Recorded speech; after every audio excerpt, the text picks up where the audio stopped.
E aí, pessoal, beleza? Meleiro Channel de volta na área e hoje a gente tem um convidado muito especial. Desde 1985, atua como auditor fiscal do Ministério do Trabalho. É engenheiro civil e de segurança do trabalho. Ele é um dos autores, ou seja, um dos principais autores da norma NR35 do Ministério do Trabalho. Renomado por sua participação nas principais formulações e reformulações das normas regulamentadoras, participa de grupos técnicos para treinamentos de novos auditores também do Ministério do Trabalho. E aí, grande professor Fanfalon, prazer estar aqui com você, viu?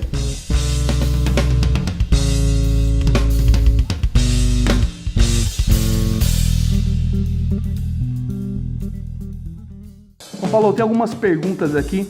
Muitas delas acho que de interesse aí do nosso público, do pessoal que geralmente faz alguns questionamentos.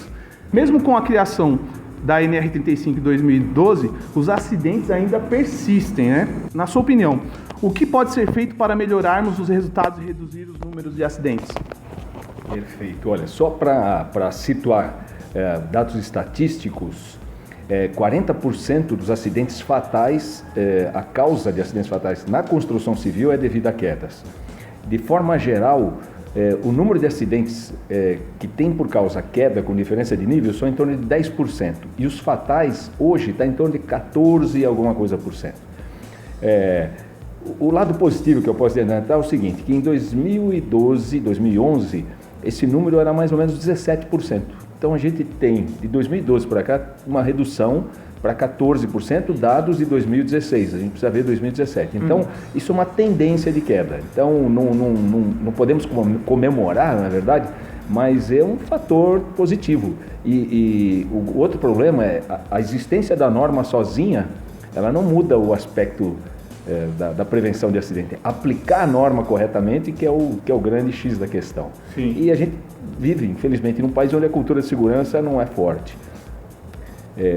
Isso tem sido melhorado ao longo dos anos. Então, infelizmente, a gente não pode exigir assim, uma resposta rápida para essa redução. Mas essa tendência já é alguma boa notícia.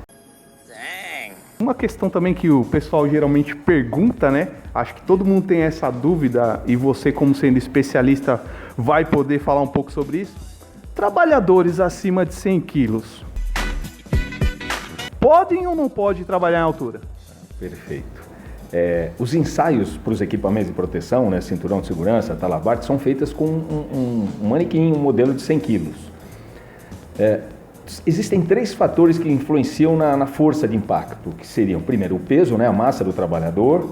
E quando a gente fala massa do trabalhador, a gente soma a massa do trabalhador mais as ferramentas que ele estiver portando, a distância livre de queda, é quanto realmente ele percorre na queda livre, e o sistema de amortecimento, que é o absorvedor de energia. Então, se eu tiver um absorvedor de energia adequado para um trabalhador com mais de 100 quilos, não tem problema nenhum. Se eu tiver um sistema de trabalho onde esse meu cinto de segurança trabalha com um fator de queda menor que 1 ou próximo de 0, um trabalhador também com mais de 100 quilos não vai sofrer muitos impactos. Agora, numa situação onde eu não tenho esse controle, seria interessante que a empresa adquirisse um equipamento adequado para trabalhadores com mais de 100 quilos. O Ministério do Trabalho lançou uma nota técnica onde ele colocou essa responsabilidade para os fabricantes de EPI.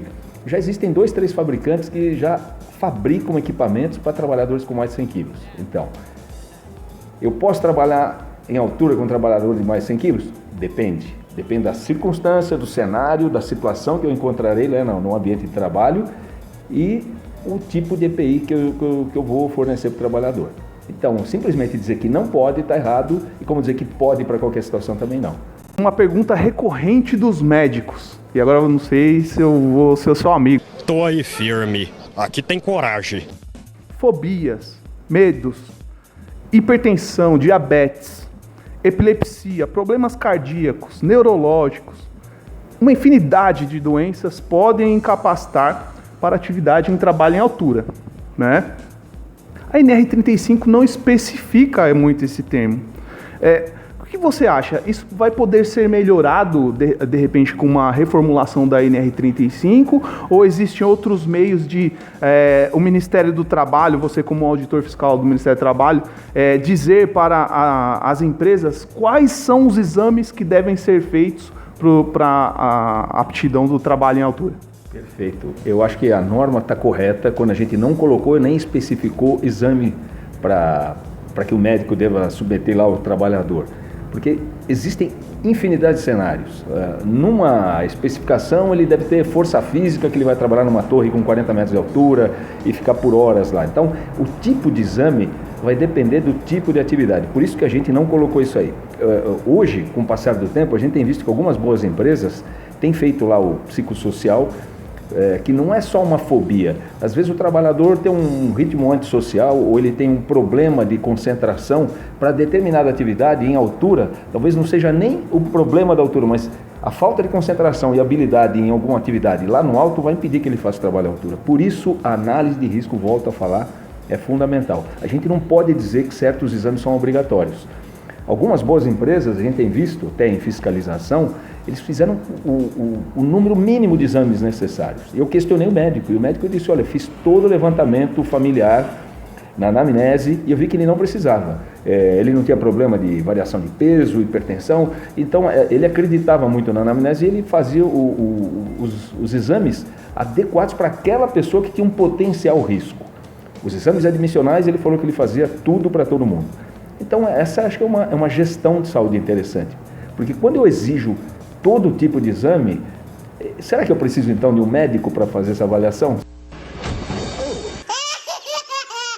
Se existe um protocolo, qualquer um pode solicitar isso, não é? Então, o médico vai ter que ter essa atenção focada para tipo de atividade, requisitos, cenários encontrados, aptidão necessária para esse trabalhador. Tem um caso interessante que eu vou citar um nome, que é um caso positivo, a AES, Eletropaulo, ela fez um exame psicossocial e avaliou vários trabalhadores. Daqueles que ela deu apto de início, quase não sofreram acidente em 5 anos. Aqueles que foram não aptos, mas tiveram que fazer um preparo, eles tiveram um percentual de acidente maior do que aqueles aptos. Interessante. Então, o fator psicossocial é fundamental para a gente fazer uma boa avaliação do trabalhador. Certo, mas eu sei, você cita um exemplo de um case de sucesso, que é a AES. Mas quando a norma ela flexibiliza essa questão do exame, será que isso não abre um precedente para as empresas que não têm essa cultura de saúde ocupacional e segurança do trabalho, para elas fazer, de repente, um exame que não atenda a essa especificação da NR35? Sim, e pode acontecer o contrário, como a gente tem visto, né? Pequenas empreiteiras são obrigadas a fazer 15, 16 exames, que às vezes, na maioria, são desnecessários, né? Essa visão no médico é importante. Será que eu tenho que fazer todos os exames para todo mundo? Ele vai ter que fazer essa avaliação. Então, a anamnese é fundamental para ele definir os riscos e aquele potencial risco para determinados trabalhadores. Algumas empresas têm protocolos que pedem tudo para todos e para as terceirizadas. E a gente acata. Eu não sou médico. Então, procuro não interferir. Eu questiono para saber como ele chegou naquela conclusão, mas eu não solicito um exame específico, ou eu posso até dizer que eu acho que tem exames em exagero, mas eu não falo nada, porque ela foi uma escolha do médico, né? Nesse momento que a gente vive no país de reforma da Previdência Social e social, e a gente também tem agora a Lei 13.467 da Reforma Trabalhista. Observamos um incentivo maior, né, na terceirização de serviços. Você acha que isso pode impactar nos números de risco de acidente de trabalho em altura, visto que a terceirização ela abre um precedente para flexibilização de responsabilidades? Infelizmente, eu acho que sim. A terceirização, com algumas empresas que estão fora disso, mas elas costumam precarizar o trabalho. Tem um item dessa mesma portaria que diz que ela deve estender aos trabalhadores da terceirizada os mesmos padrões de segurança e saúde, né?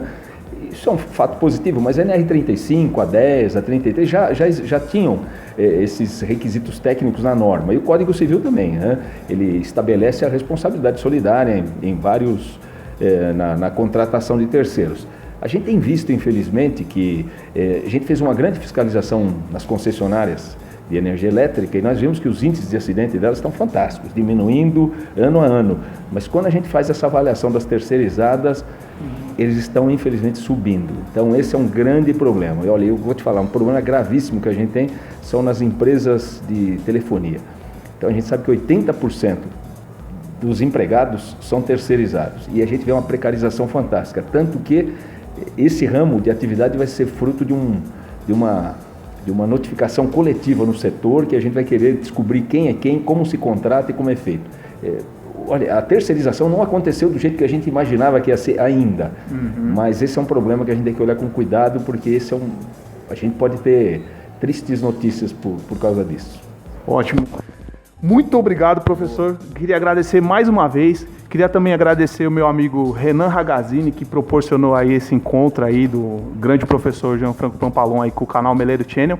Não se esqueçam de se inscrever em nosso canal. A gente vai ter muitas outras entrevistas, muitas personalidades de saúde ocupacional para estar falando com a gente aí, como o grande Gianfranco Pampalon. Um abraço, pessoal. Beijo.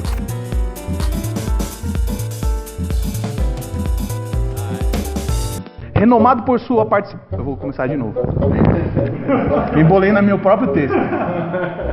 Pô, renomado, todas essas coisas, tá jogando, tá mentindo. Não, é só pro pessoal assistir, eu vou falar.